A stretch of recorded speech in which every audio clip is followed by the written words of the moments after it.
Welcome. Thanks a lot. I asked you before we started here, it sounded like a brutal meeting between an employer and an employee. And I found that question so good, so now I'll just repeat it. You've been there for 1 year in Silicon Valley as the first tech ambassador in the world. What have you been doing? And you tend to ask this question quite a lot, Michael, but I'll try and answer it once again. We know each other. Well, we've been trying to basically build up a traditional embassy. The only difference is it's not to a country, but to the industry. So basically getting doors open to the Facebooks, the Googles, the Alibabas of this world has been an important task that we've done with the team. But actually also to liaise with the UN organization, the European Union, entrepreneurs like Tariq, to really try and treat technology and digitalization as a foreign policy priority for a number of reasons that you might want to come back to. But that's what we've been up to. If we bring it down to the core, it's really like being any other embassy around the world, representing Danish authorities in the dialogue with the industry on issues we agree with, but certainly also on issues we don't agree with. When Denmark has quite a record of closing down embassies around the world, in Albania and so on, and now we're opening one towards a tech company, does that somehow reflect that we have started to take tech companies more serious than states? And is it because we don't believe in the state regulation anymore? On the contrary, it will be no surprise that this is my answer, because I think this is actually a response to try and protect the nation state and the interest of the state. And I think it's also a response to two sort of overall trends, one being that technology and digitalization, like both Beck and Tariq have mentioned, are becoming very influential parameters on global developments. We need to relate to that as a small open economy, as a country like Denmark. And the other trend is, of course, what you're mentioning, that some of the companies are becoming extremely large, very powerful, and they're beginning to influence not only users like all of us here, but in fact also policies and how we organize ourselves. I mean, many of these platforms, they don't recognize, they don't respect traditional borders. So what we're trying to do, and the reason why behind the Danish government's decision to appoint a tech ambassador and establish a tech representation, is really to try and influence and protect our national interest, not vis-a-vis a country, but vis-a-vis the industry. So that goes to the core of what we're trying to do. How is it, would they listen to you? I was just reading through how big those tech companies are, and I get amazed every time. They're bigger than entire countries. When you compare their stock market value to American cities, it's only Los Angeles and New York, which is bigger than Google and Apple, and they're coming after, they might say. Do they listen to a tech ambassador from a country with 5 million people? Well, I guess it can be honest, because very few people are listening here today, and the honest answer is that some of them have been very forward-leaning, they've been very open-minded to us, and I think to the UN on these issues. They've seen the necessity to discuss with government some of the difficult questions that they're also dealing with, privacy issues, how to protect democracies. Then there's been a large group of companies in the middle, where they have been skeptical and curious about why are we sending an ambassador, why are we establishing this, are we there to regulate them, are we there to harm their commercial opportunities? But once we've had the opportunity to explain to them what our mandate is and what we're trying to do, namely to re-establish a relationship between the private sector and governments to find solutions to some of the big companies, big questions, they've been very optimistic and very forward-leaning on it. And then we have a small group of companies that have been slightly more difficult to get access to, and even once we got access, been a little bit more reluctant to engage in the kind of conversations that we've been involved in. But just, I mean, for the audience, of course, you know, I actually wish that many of you could have participated in the meetings we've had, and you could have seen what kind of questions that we're dealing with, because these are not small issues. It's about access for police authorities to investigations. It's about making sure that the personal data of Danes are not leaked. It's also about making sure that the companies, the platforms are not being misused for cyber attacks or for interference in elections. So these are real issues, and it feels also as an individual person very timely to bring those conversations also to the headquarters, not only in Silicon Valley, but also in Hangzhou and Shenzhen and in other tech hubs around the world.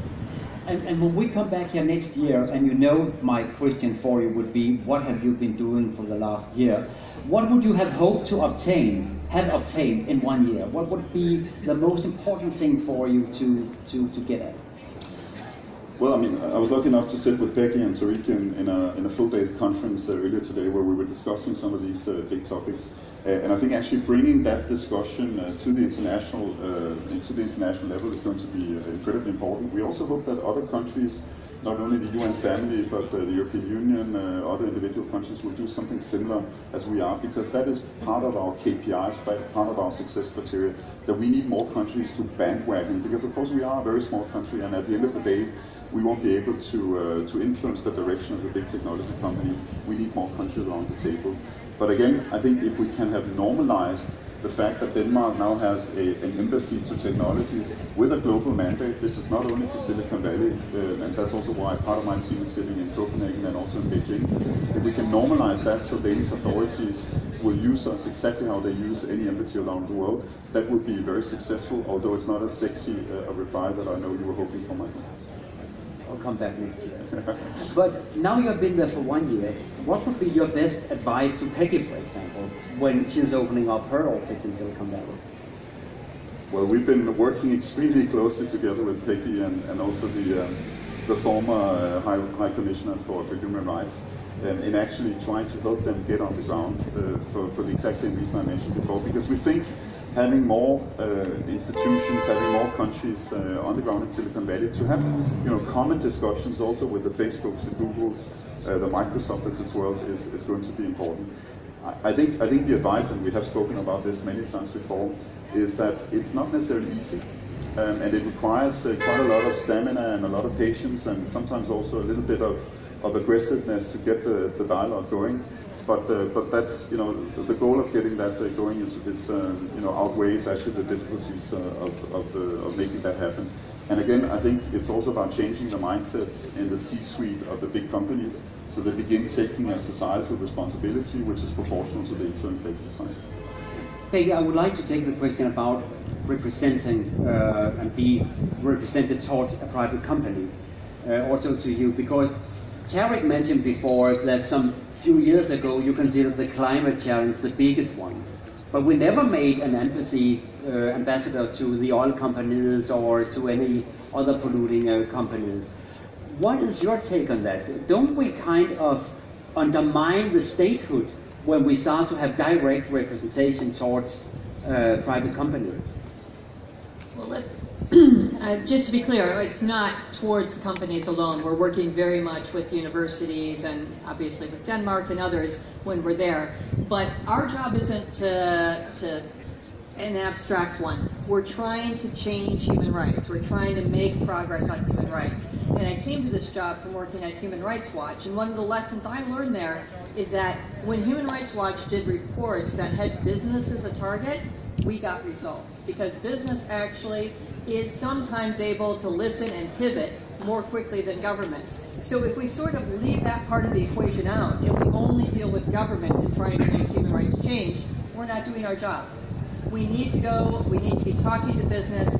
We don't just talk to the tech companies. We have a business and human rights section that talks globally with companies about how they fulfill their corporate social responsibility, how they bring in the UN guiding principles on business and human rights. So we have to talk to companies everywhere, extractive industry, all the companies that are having impact on human rights. We do work on supply chains, all of that. But for me, as I said, the technology issue is one that really does deserve the focus that we're going to give it. Sorry? Yes, I think traditionally when we think about the big tech, we think that the danger for them is from the outside. I actually changed my mind. I think our industry is actually talent-based. These companies succeed because they have some of the best engineers, some of the best people. And what I've seen happening in Google, where 100 engineers started to say, we don't want to work with the US Army, or even in some ways, it's funny, yesterday there was this Intel Senate hearing, and the CEO of Google didn't show up. And I know Sundar, he's a geek, he was the head of Chrome and Android, and suddenly he's like, I came here because I want to build tech, and now suddenly I have to handle this. And I think the bad reputation, what happened with the US election, the meddling, what's happening right now in Myanmar, but is actually traumatic. Within Facebook, I had friends that thought, it's probably, they're kind of scared that some of the best talents say, well, I didn't sign up for this. I was a database manager. I don't want to be, the guardian of a prison, and or something that is even moving into something even worse. So I think in some ways that the pressure is in the outside, but also within the inside. This is why the work you're doing is extremely important. But do you think it